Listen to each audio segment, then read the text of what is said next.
So thank you once again, everyone, for joining us for the final session during EVO 2014. I'll show you my ugly mug. Yeah,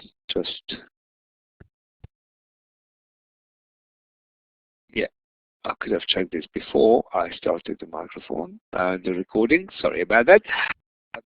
My name is Tomáš Lőrinc, and I am very excited to welcome Angi Malderez for our final mentoring EVO session. We are hoping to have a open conversation about issues that have come up during the last 4.5, 5 weeks of the mentoring EVO, and anything that is bothering you, anything that you find difficult about starting off or keeping a mentoring relationship going. In the meantime, I want to welcome Nora. Thanks for joining us, Nora.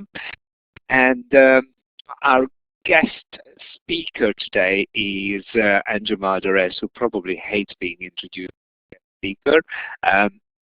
And I will hand over to her to give us a short introduction about what she has been doing in 20, 30 years. That's going to keep us busy for a while, I think. Thank you.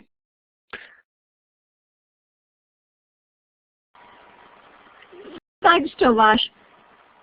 I can't show you my ugly mug. Oh, I can in a minute, because I think Tomáš has turned me off. I haven't got permission to turn on my video. But anyway, it's lovely to be here with you all. I'm assuming you can all... now you can. Oh, that's funny. Yes, right. Hello. Mentoring, what have I been doing? Oh, well, lots of things. Lots of mentor development work and talking to ministries and universities and initial teacher preparation programs around the place, and doing a fair bit of research as well into mentoring. And one of the most, well, significant to me bits of research that I've been engaged in has shown us how in England, and this is related to one of your goals on there, somebody's written, I think it was Rosalie, how to mentor teachers without hurting them, especially when giving feedback. Well, there's one term that I don't use anymore. I know our 1999 book with Caroline, we did use that term, but I've discovered that if I use that term with mentors, it suggests that a mentor has to give something. And for me, mentoring is less about giving and more about getting out, if you like. Because education, the word education comes from the Latin educare, which means to bring out. So it's not so much about, yes, a mentor shares, but it's about supporting the mentee in coming to their own informed judgments.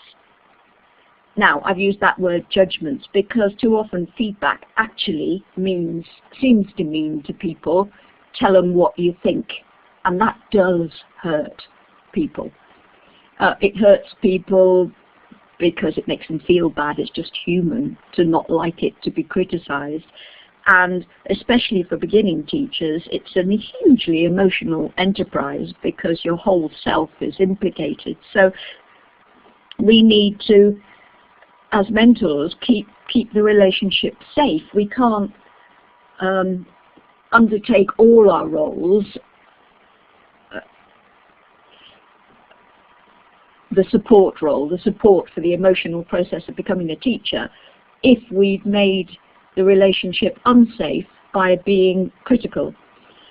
Where in the world is mentoring institutionalized in schools? Well, it's institutionalized in schools in England. And my latest paper with a colleague, Prof. Hobson from Brighton University, We call it judgementoring. And how judgementoring in England, by judgementoring I mean the kind of giving feedback, however kindly, however constructively, the mentor giving feedback to a teacher is telling the teacher your judgments on their work, on what you have observed of their work, which is limited because teaching, as we know, isn't only about what we do, it's about how we're noticing what the students are doing. It's about how we're responding to those things. It's about our thinking. It's about what is below the surface, what cannot be seen. And unfortunately, mentoring has been institutionalized in England, but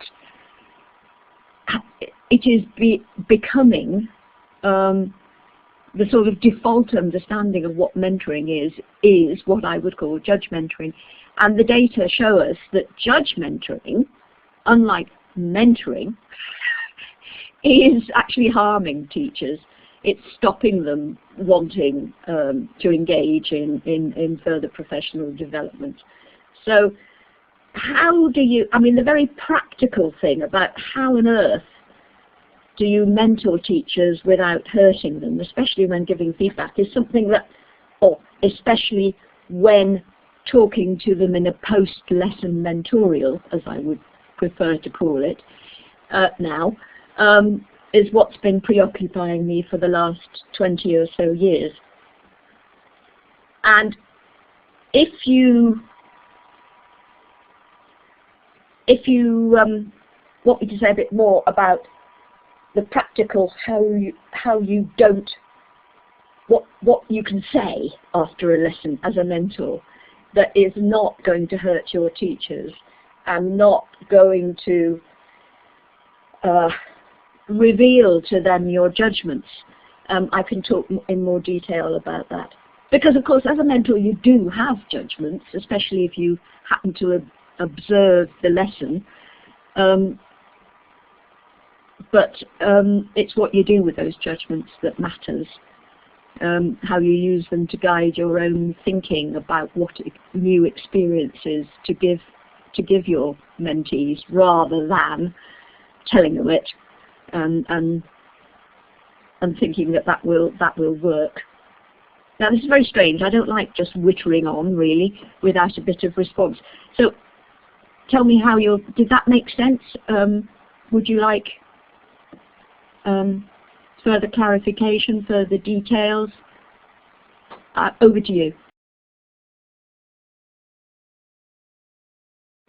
Yeah, I found the whole concept of judgementoring quite interesting, and how it is, how it can be quite harmful in institutionalized settings, which used to be my setting as well, and my so that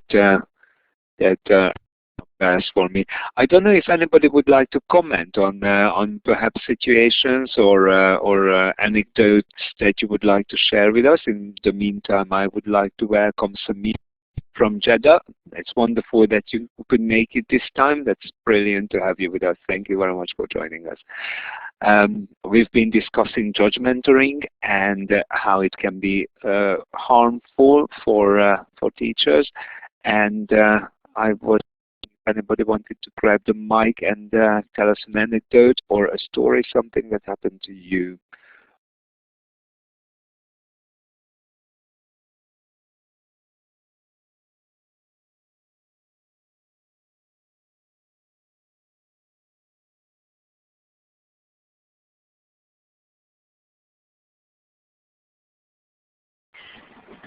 Thanks, Rosalie. Yes, they want.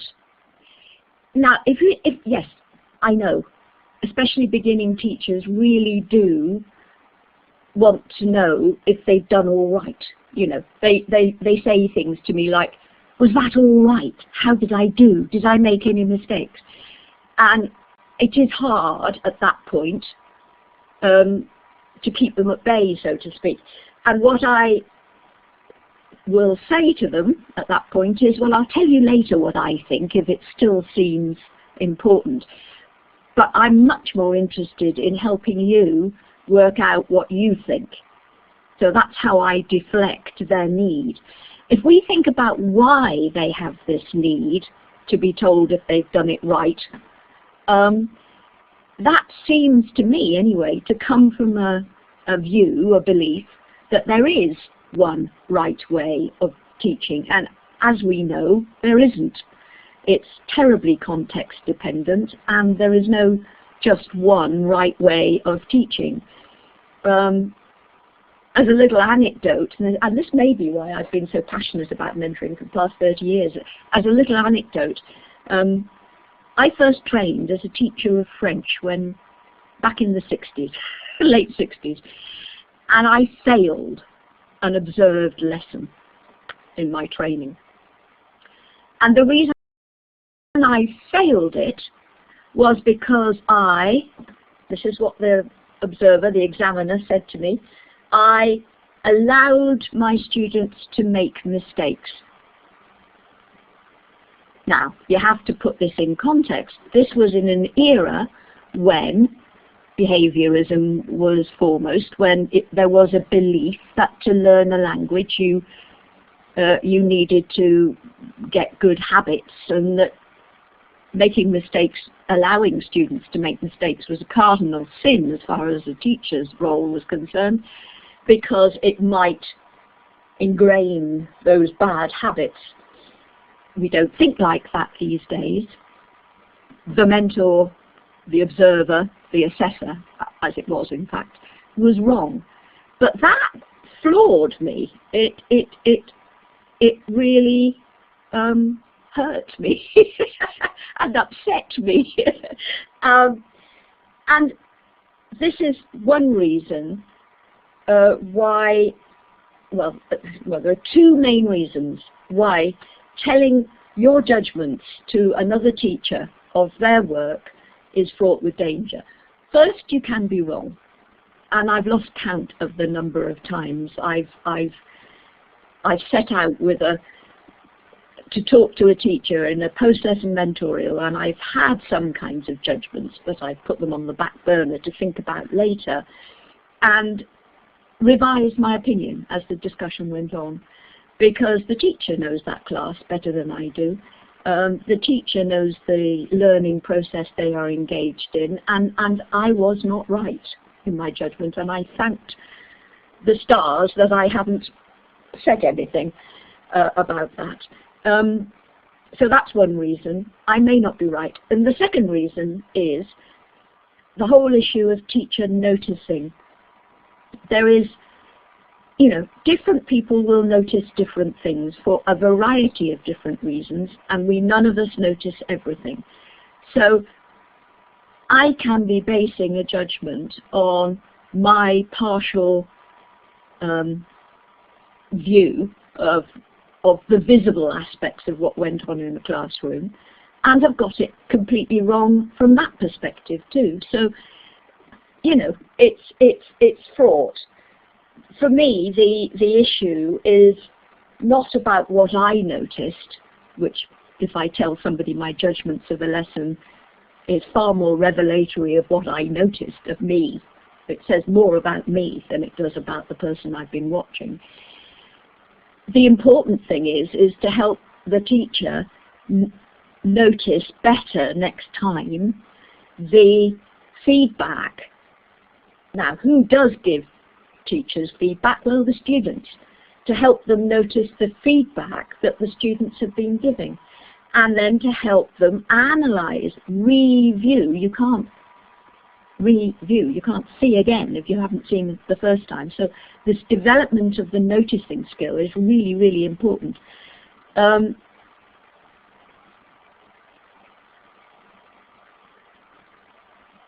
Sorry, I'm getting distracted by looking at all the things appearing all over the place. It's fun, this, isn't it? Yes, so that's key. And the other part of it, I know in England we talk about mentoring and coaching, as if coaching was something distinct from mentoring.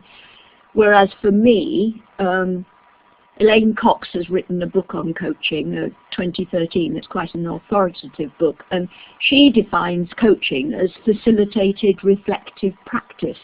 Now for me, facilitated reflective practice is the main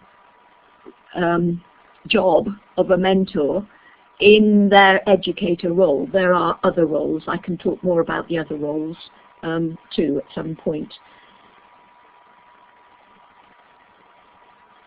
And more detail about these other things. I'm going to hand over to Thomas and just read what appeared on the board. Is that okay? Oh yes, I'm always happy to take over. This was fantastic. Thank you very, very much so far. The comments in the chat box and the conversations and the posts on the whiteboard are piling up quickly. I see that we are going to sit here until tomorrow, which is not a problem.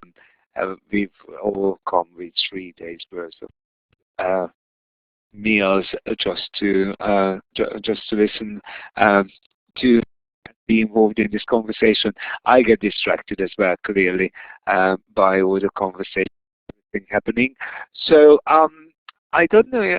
At this point, again, I would like to encourage you to try and use your microphone and ask questions or add your comments in your own word. And I also wanted to welcome Rosemary, who has just joined us from Bolivia.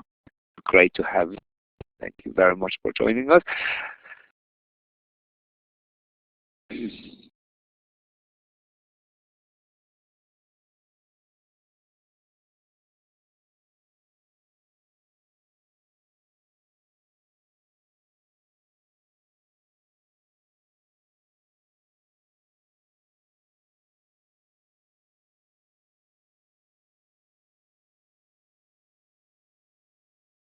And it was enough? No? Okay, then how about moving on and the topics perhaps, and if you would like to start talking about it, Angie, maybe? Okay. So I'm going to, so your message looks bigger, good.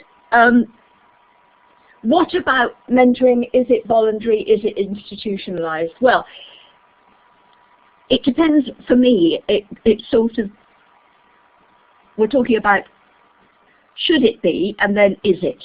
Well, it is institutionalized in Britain as part of initial teacher preparation.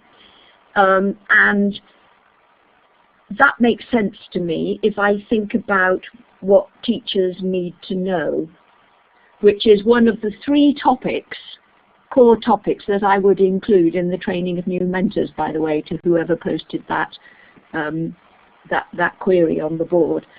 The 3 topics for me, I'll just go to that and then I'll come back again. The 3 topics would be, what do teachers need to know? How do they come to know it? And then the third one, what can I do to help them come to know it? Because I make a difference between social help of the kind which usually means doing things for people, and pedagogical help, which is enabling people to do things for themselves. Okay, so those would be my 3 core topics. And have little time, this has been the major problem in mentor development programs or offerings so far, is that the world thinks that mentoring is a common sense thing and doesn't require much training or development. But that's a bit like saying, like it used to be in the bad old days, where if you were a native speaker, that meant you could be a teacher of English. We know it isn't. Enough, you know, and it takes quite a long time, whether you're a native speaker or a non-native speaker, and those are contentious terms, I know, to develop the skills and knowledge base you need to be a teacher of a language. it's similar, for me, it's similar. Just being a good teacher of English, say, or of anything actually, is necessary but not sufficient to become a mentor of other teachers learning and developing as teachers of that subject. There is a whole knowledge base. And what do teachers need to know? Well, I've simplified it, the types of knowledge. For me, there are three types of knowledge. Teachers need to know about things. They need to know about, the curriculum, about the pupils, about the range of possible strategies and techniques they could choose to plan and use in classrooms. They need to know about a lot of stuff, how languages are learned. It can go on and on and on. The theory, if you like. And that's, in a sense, the less problematic of the three types of knowledge to learn, because you can learn that as long as you're ready to learn it, and this is the challenge for us teachers of teachers. As long as you see the need and the relevance, that can be learned simply through reading or listening to somebody talking. Not a problem. Then teachers need to know how to do things. Well, that's skill learning. And like any skill, it requires usually having a model of somebody doing it and having it broken down into steps and practicing again and again and again until you get proficient, until it becomes automatized, until it becomes second nature.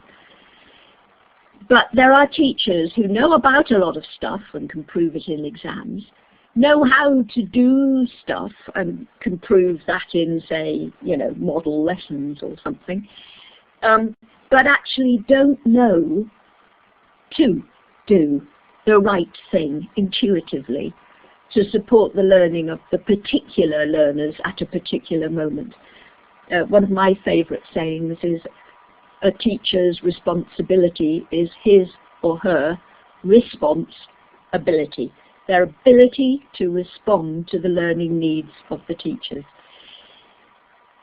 Right, and how do people learn that knowing to do something, that instant, in the moment, knowing to do something? Well, it's got something to do with their ability to notice signs of need in their pupils, and their ability to have ready-made, if you like, in their schema, in their sort of storied teacher knowledge, as Elbaz would say, to have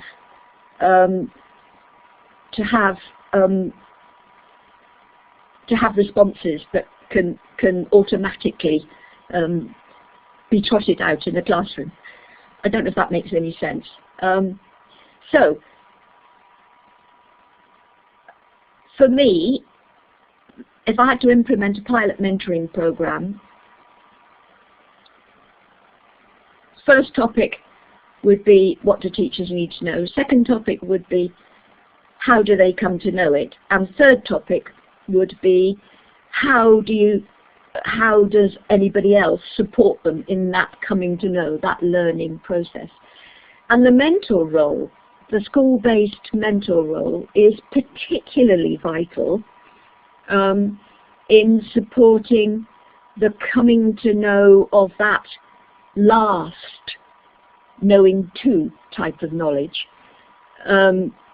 which requires the noticing and the responding in class, and can be developed, I believe, through facilitated reflective practice. Yes.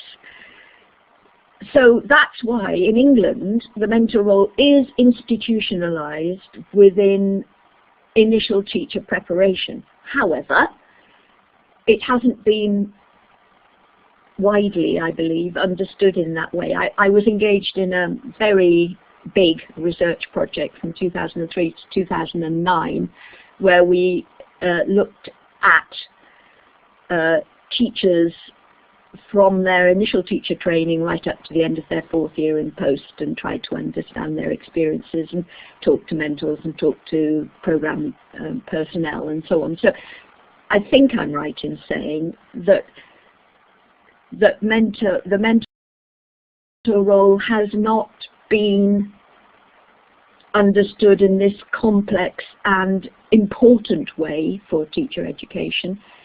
It has been treated a bit like, you know, as I said earlier, a native speaker traveling the world once was. You know, you're a good teacher, you can be a good mentor. And there was no opportunity for mentor development. So when I see a question about if you had to implement a pilot mentoring program and have little time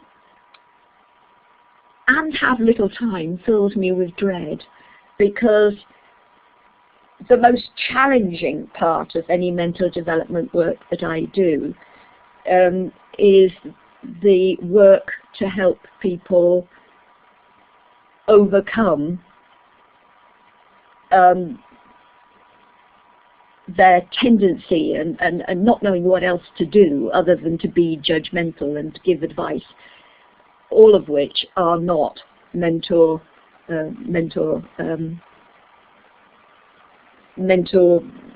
activity, in my view. Oh, somebody said something in chat. Just let me have a quick look.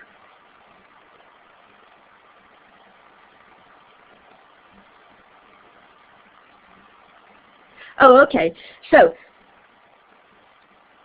knowing to, knowing for, Anna says, don't know. Knowing about, knowing how, and knowing to do something in the moment. Knowing to do it. Because you can, I don't know if I've explained that. I don't quite know what Anna's question means. I'll hand over the mic in just a second. Now, Tomasz is asking, how is this a better way to approach mentoring than the model acculturator sponsor support educator division? No, I'm not saying it's different. It's not better. It's a different. It's the knowledge base that lies behind the model acculturator sponsor support educator. For me, it's a bit like saying, okay, the model acculturator sponsor support educator for a mentor is a bit like in English language teaching, talking about say a teacher's roles as a teacher's role as a monitor of learning, as a provider of explanations. That's at the same level. Behind both, there needs to be an understanding of, in the case of the language teacher, second language acquisition and the subject, the language, and behind the model acculturator sponsor support educator, there needs to be an understanding of teacher knowledge and teacher learning, it seems to me. Don't know if I've made that a bit clearer. I'm passing the microphone over to somebody.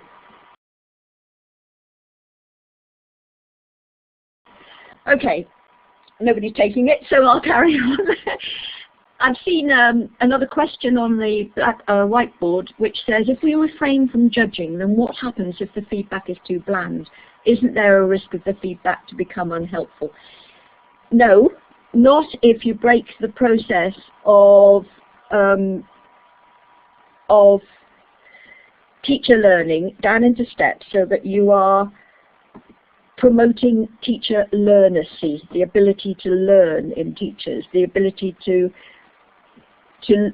learn even when we're not there from their own experiences and to make their own informed judgments and decisions. Then there is a 5-step process that in my 2007 book I go into more detail on, which scaffolds the mentee into having very clear ideas of what they're going to do next. I mean, there is a sense in which all mentorials need to must arrive at a point where the mentee is satisfied that they have worked out, with your support and with with ideas that you may feed in at certain points. They have worked out what they have learnt or what they're going to work on next time, but they work it out for themselves.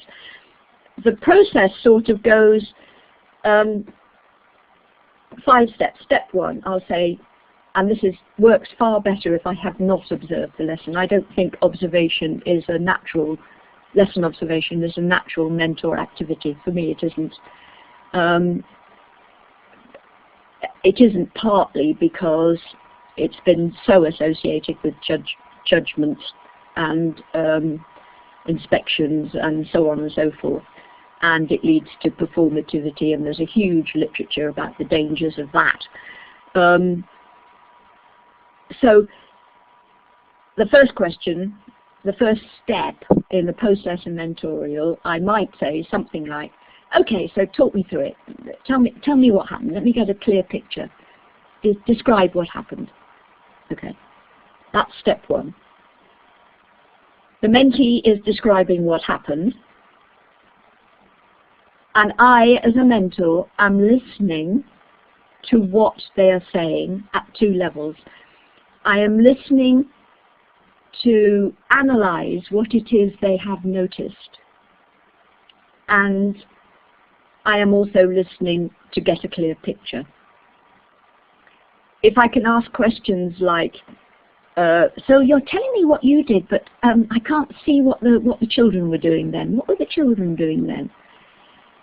It may be that teacher will pay more attention to what the children are doing next time, because I'm going to ask about it, because I want to have a clearer picture. That helps me fulfill the need to help my teachers develop the skill of noticing, so that they are more responsive, so that they develop their knowing too, so that they can develop their integrated teacher knowledge. Okay, so that's step 1. Step 2, I need to, first of all, have agreed a focus.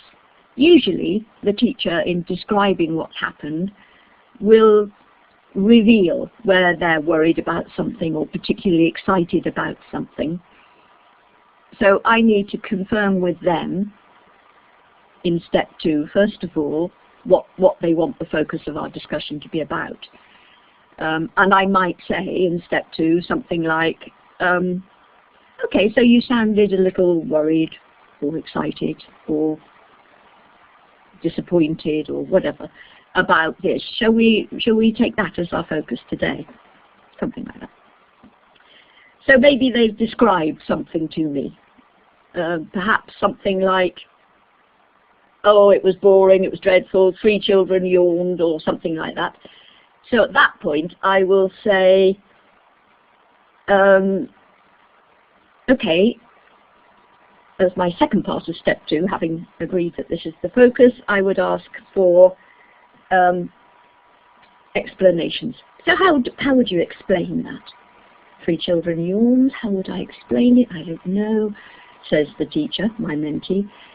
They were tired, they were bored, they were hungry, the room was too stuffy, you know, they go through thinking of a lot of things. And then in step 3, and this is where I'm inviting them to bring in their know about kind of knowledge, I'd say something like, well, so what else do you know? What else have you learned? Have you read anything about that? Did you learn anything about any of those issues on your training course? And somebody might remember, for example, flow, and Csikszentmihalyi's flow, and how sometimes people are bored when the challenge isn't high enough for their skills, or whatever. Anyway, they remember something. So step 4, I then say, okay, so what do you think the real reason was? Yes, they were bored. Okay. So yes, they were bored, you think, because they get good marks in other lessons, because That wasn't a very challenging activity, really. Everybody else could do it very well, even the poorer ones. Okay, so then I move on to step 5, which is, right, so what are you going to do next time? And there the teacher may well decide to think about some differentiated activities, you know, a variety of reasons. If, on the other hand, we decided that, or the teacher decided, my mentee decided that the 3 children yawned because the room was stuffy, then we come to quite quickly to, well, actually, that's easy. Next time I must remember to open the window and pay attention to such things. It makes a great difference to what people decide to do. But scaffolding people through those 5 steps, which are based on an understanding of breaking down the process of learning, is what I might do in that post-lesson mentorial. In my educator role, though, Tomasz, I have my other roles. This is my educator role.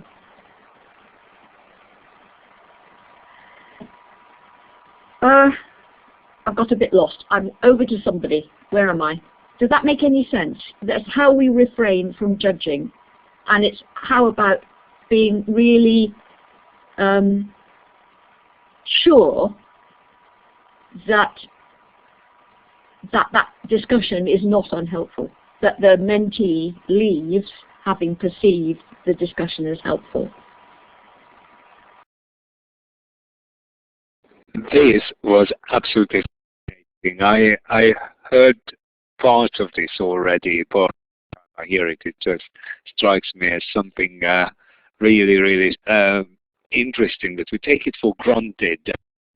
I'm a mentor, therefore I go into classrooms and I watch another teacher and then we talk about it. And to turn that whole relationship around and empower the mentee to act on what they have done and see the class through their eyes and their own activities. It's a fantastic suggestion, I think. I love it. Thank you very much.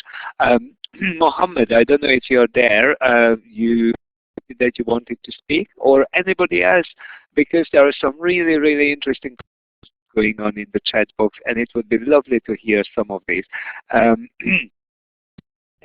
Who says that although she's an experienced teacher, she would love to go through one of her own lessons with another teacher, the way Angi is. Angi, I think many of us agree that that would probably be a lot less threat, a lot more helpful way of talking to another teacher.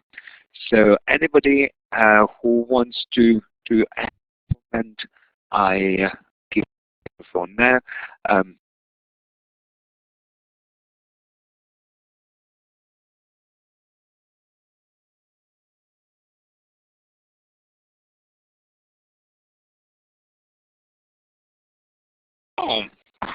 They are very shy today. We've got 12 people in the room, and please feel free to contribute in your own words, because it's always very, very interesting to hear other people's voices and to get your and your experiences into the mix.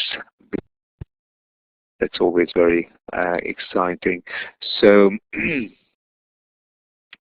if nothing else, then I will pick a question and Andrew will try to reflect on it, if that's okay.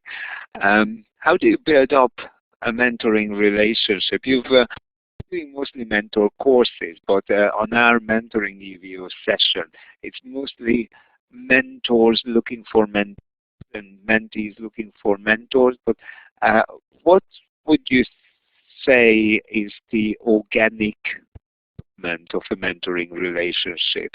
The question that was asked was, I'm still not sure how to start a mentoring relationship. It seems funny to me just to post somewhere saying, hey, here, if anybody wants to be mentored.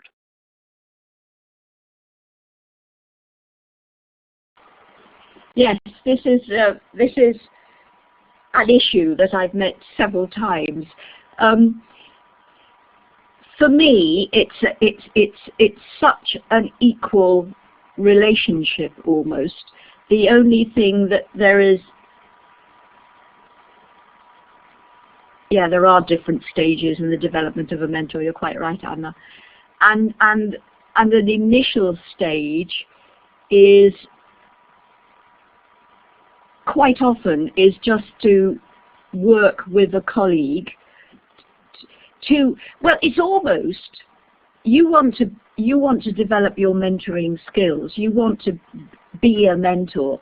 And why do we want that? Half the time we want it because we know, and indeed the research has proved, that mentoring helps us develop as teachers as well as mentors. So it's a collaborative effort where the learning is two-way, if you like. And a way to begin is to find another teacher, anybody else, and say, I'd like somebody to talk about teaching with. And then to propose, if you like, some peer mentoring. So you talk through a lesson and ask your teacher to use the 5 steps kind of idea, and then vice versa the other way around. In systems and institutions where, yes, reciprocal, exactly, somebody else has said that.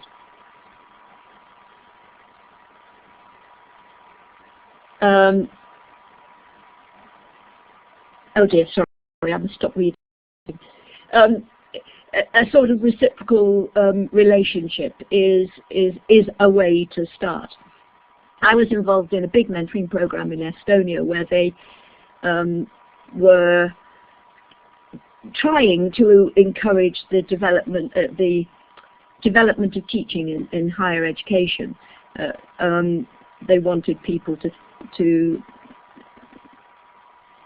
it was a big project, an EU project to do with developing the quality of higher education, and of course they had a big push on the whole research side and so on. But they also wanted to develop the quality of teaching at that level as well. And they decided to begin a mentoring program there. And we did lots of mentor development work, and that was fascinating and very interesting. And then the mentors were running around trying to find somebody to mentor, if you see what I mean, in order to practice their mentoring skills.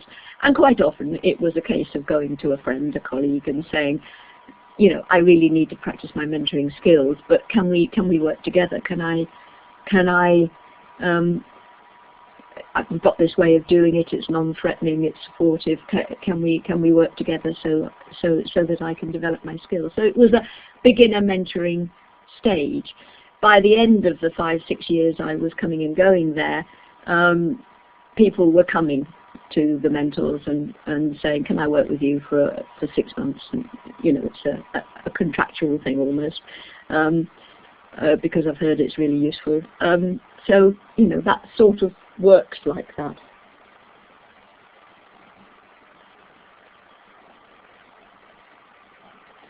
Over to you. Does that answer the question, Tomasz?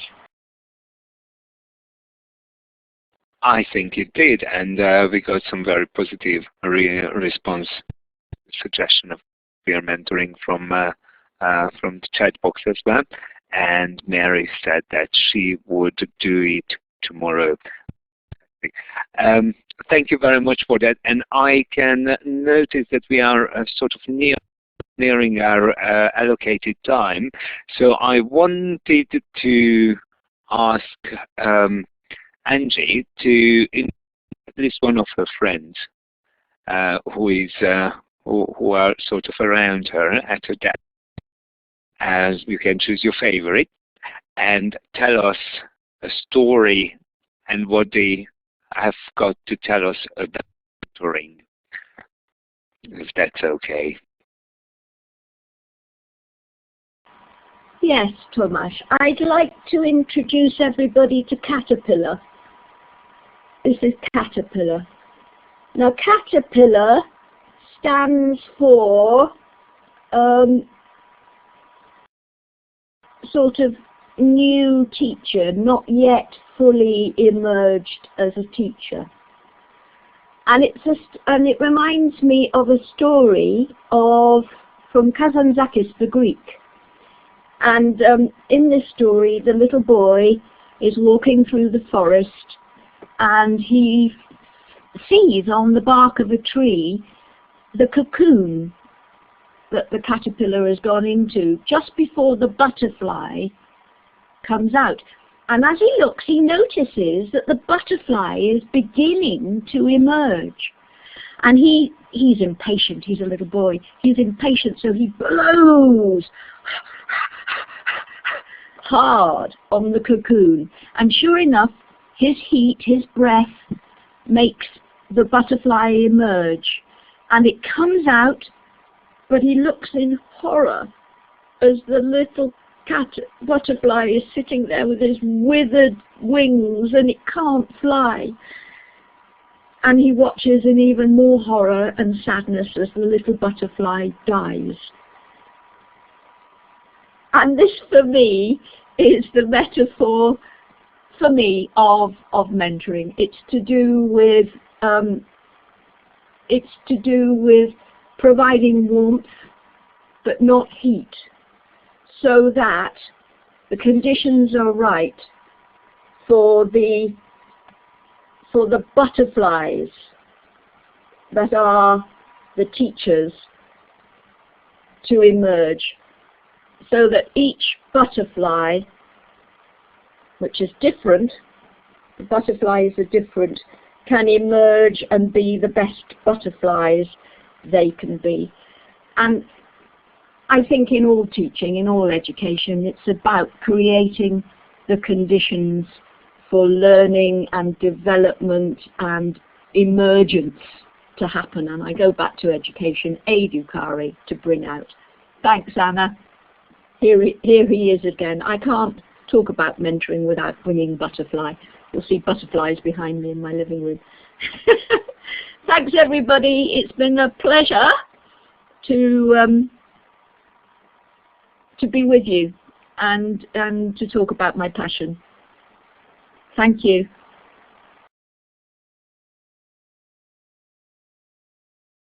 This was lovely. I also love this metaphor. I heard it just 2 minutes before a training started a couple of months ago. Thank you very, very much for everyone for joining us. And if you have any more, we've got a few more minutes. I'm sure Angie can stick around for a few more minutes. If you have any questions, any comments, anything you would like to share with us for another few more minutes. And thank you very, very much for joining us throughout the mentoring EVO session for the last five and a half weeks. And I look forward to, we are planning to have a couple more hangouts to say farewell properly, but that's something in progress at the moment. So questions. Teaching with a non-teacher, how does that work? So if your mentor is not a teacher,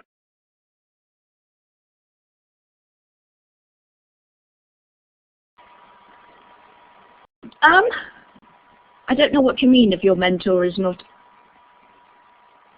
If your mentee is not a teacher, but is teaching, is that what you mean? No, I mean, I think if the mentee is a teacher, but the mentor is not necessarily a teacher. Mentoring me a teacher, yes. So does that make it clear? So I'm a teacher and my friend doctor gives me advice. or the way it happens to me all the time is that I tell my wife, who has some experience with teaching, but she's not a teacher anymore, but I tell her what I'm doing and what is happening, and she seems to be quite a good help in many cases. So is that part of the mentoring process, or is that something else? Yeah, no, that's very interesting, Tomasz. I think if we go back to the mentoring roles, the 5 mentoring roles, I think others, like wives or friends or non-teachers, can perform many of those other mentoring functions. They can be a support, a shoulder to cry on. They can be a sounding board for you to just talk through what's happened, to get your own thoughts in order. They can perform many of the mentoring roles. But the educator role, the facilitated reflective practice, the 5 steps where there is a space for a knowledgeable other to share ideas. It's not easy to do this too quickly, but there is space. It would be less effective if it was a non-mentor. People are using the word advice. Samira talks about advice. Even Tomasz, you talked about advice. For me, advice has no place in mentoring. I know I'm extreme, but this comes from mental development work. If I sort of taboo word it, forbid it, it's a bit like, you know, girls are coming with me to go shopping for clothes, and if you know me very, very, very well, you'll look at me trying on a dress and say, "Oh no, Ange, that's not for you."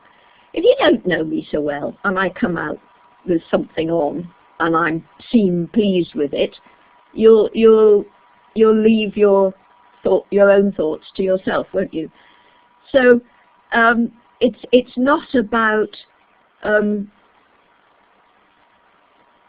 it's not absolutely black and white, but especially in beginner mentoring development, the notion that you're there to give advice, because that comes from a place of judgment. You can't give advice unless you've made a judgment and you reveal that judgment through the advice you give.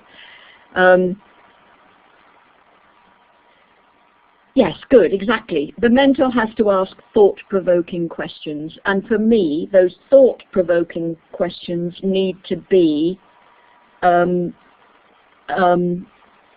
ones that will move your thinking on through those steps along the process that leads to informed reflective practice, that leads to integrated teacher knowledge. Yes, Rosalie, they do. They want the mentees to think deeply and to realize what they already know. Yeah, exactly. Advice from friends and family. Yes, you can. Close. Goodo. I'm talking to the chat box now, which probably sounds ridiculous, but I'll hand back to Tomasz. And with that, I will thank you then.